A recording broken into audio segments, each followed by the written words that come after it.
When Christians show up to a lecture by everyone's favorite fake debater, Zakir Naik, they often ask him about Jesus' crucifixion.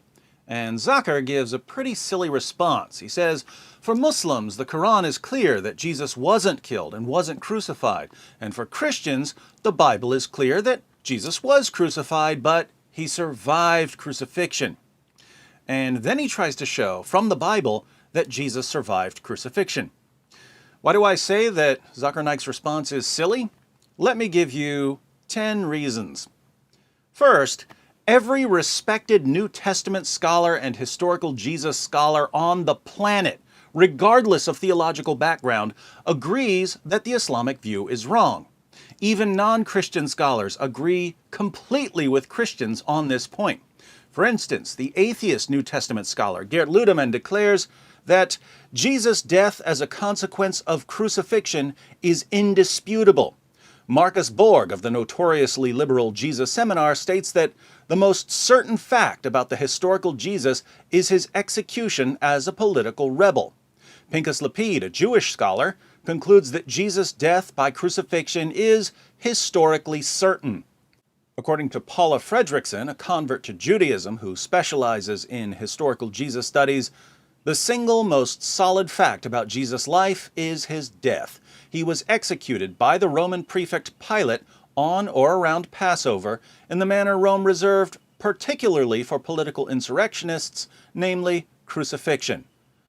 And since so many Muslims are becoming fans of Bart Ehrman because they think Ehrman agrees with them on anything, I should note that Ehrman writes, one of the most certain facts of history is that Jesus was crucified on orders of the Roman prefect of Judea, Pontius Pilate. As a general rule, when every expert in a field rejects your theory, probably time for a new theory. This means you, Zakir. Second, all of our early sources declare that Jesus died by crucifixion. Even the sources Zakir Naik quotes when he's trying to deceive his listeners plainly declare that Jesus died. For instance, Mark 15:37 says that Jesus breathed his last on the cross. He obviously didn't breathe his last if he went on living. Matthew 27:50 tells us that Jesus yielded up his spirit. Luke 23:46 reads, and Jesus, crying out with a loud voice, said, Father, into your hands I commit my spirit. Having said this, he breathed his last. John 19:30 says that Jesus bowed his head and gave up his spirit. All of the books that Zakir Naik quotes to show that Jesus didn't die explicitly state that Jesus died. Fake experts like Zakir expose themselves as frauds when they tell their gullible followers that the Bible says the exact opposite of what it actually says. Welcome to the amazing world of Islamic apologetics, otherwise known as Opposite World. Third, while we're on the topic of sources, it's not just the New Testament that reports Jesus' death by crucifixion. There are Old Testament prophecies about his death. In Isaiah 53, for instance, the prophet Isaiah tells us about someone who would die for our sins and rise from the dead. In verses 5 through 8, Isaiah says this, but he was pierced for our transgressions, he was crushed for our iniquities. The punishment that brought us peace was on him, and by his wounds we are healed. We all, like sheep, have gone astray.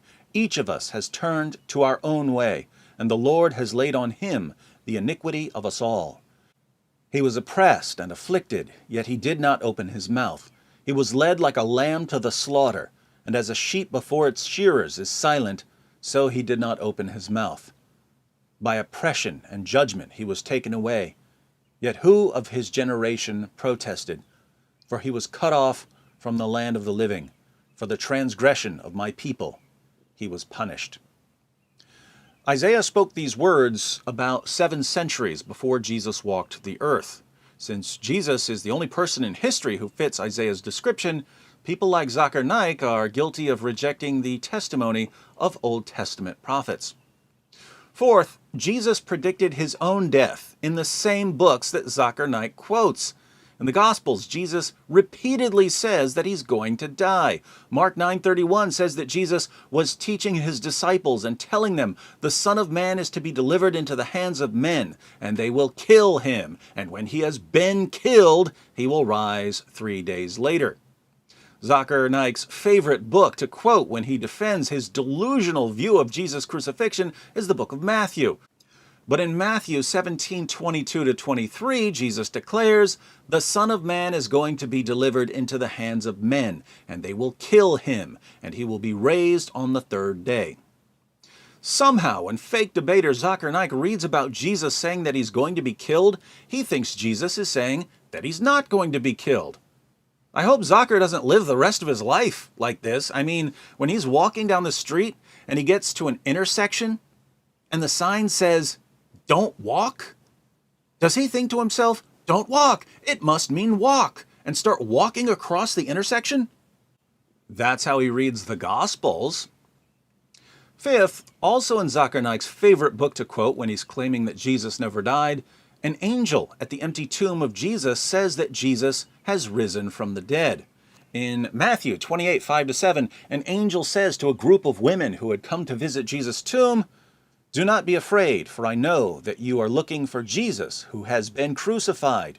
He is not here, for he has risen just as he said. Come, see the place where he was lying. Go quickly and tell his disciples that he has risen from the dead."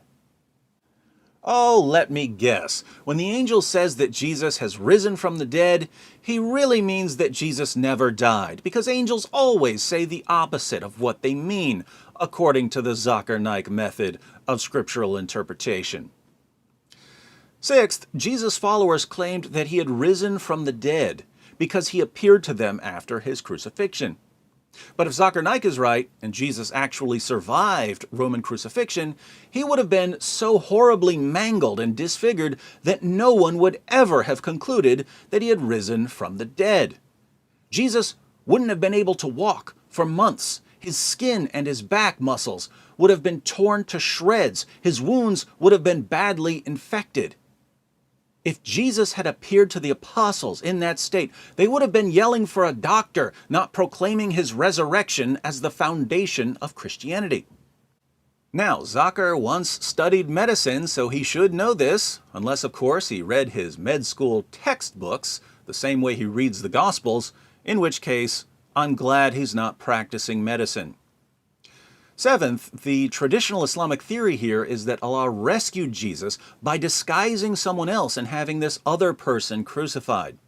The only appealing feature of this theory is that Jesus was rescued from harm. He wasn't crucified. The theory is flawed in every other conceivable way, but at least Jesus wasn't hurt. That's something. But Zakir Naik's theory doesn't even have that going for it. According to Zakir, the Romans tortured Jesus and nailed him to a cross, and Allah allowed it for no reason.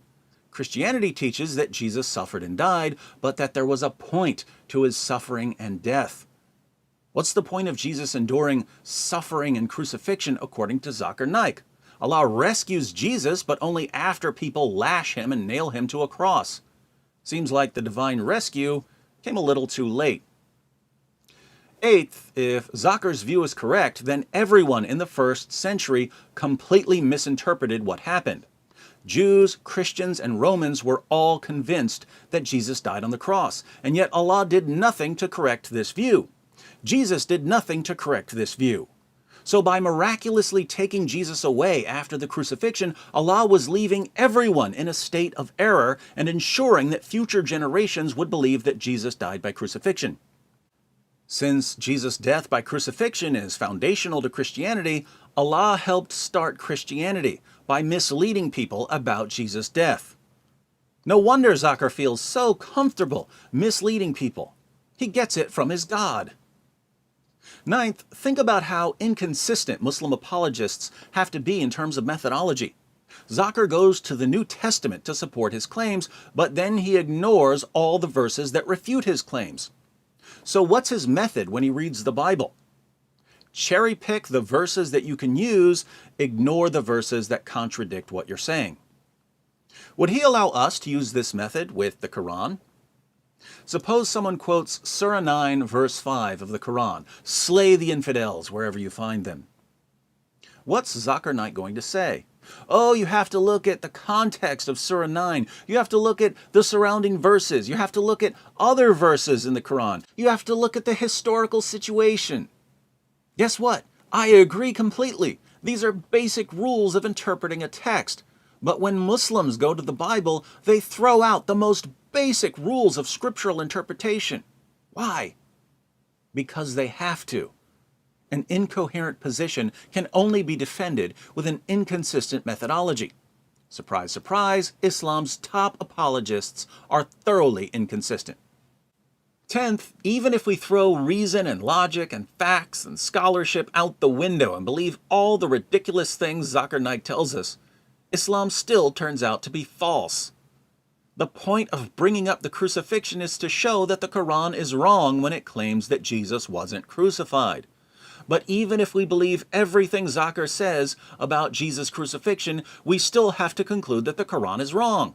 If Jesus was nailed to a cross, but somehow survived, the Quran is wrong when it says that Jesus wasn't crucified.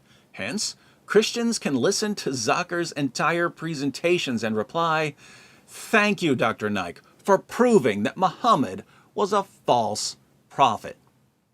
So, even after Zakir Naik goes against every respected historical Jesus scholar and New Testament scholar in the world, even after he goes against all of the first century sources that he quotes to defend his position, even after he goes against Old Testament prophecies about Jesus' death, even after he goes against Jesus himself, since Jesus repeatedly told his followers that he was going to die by crucifixion, even after he goes against the angel who said that Jesus had died by crucifixion, even after he ignores the fact that if Jesus had somehow survived crucifixion, the disciples never would have concluded anything about resurrection because he would have been badly in need of medical attention, even after he insists that Jesus suffered pointlessly, even after he portrays God as a cosmic trickster who misled people by miraculously sustaining Jesus and then taking him away, knowing that everyone was convinced that he had died on the cross, even after he displays his utter inconsistency by using a method of interpreting the Bible that he would never apply to the Quran, even after all of this, Islam still turns out to be false. No wonder Zakir has been running from Christian debaters his entire career. If this man ever steps on stage with an experienced Christian debater, just one, it's game over for him and for his gullible followers. So, Dr. Naik, have fun hiding in Malaysia.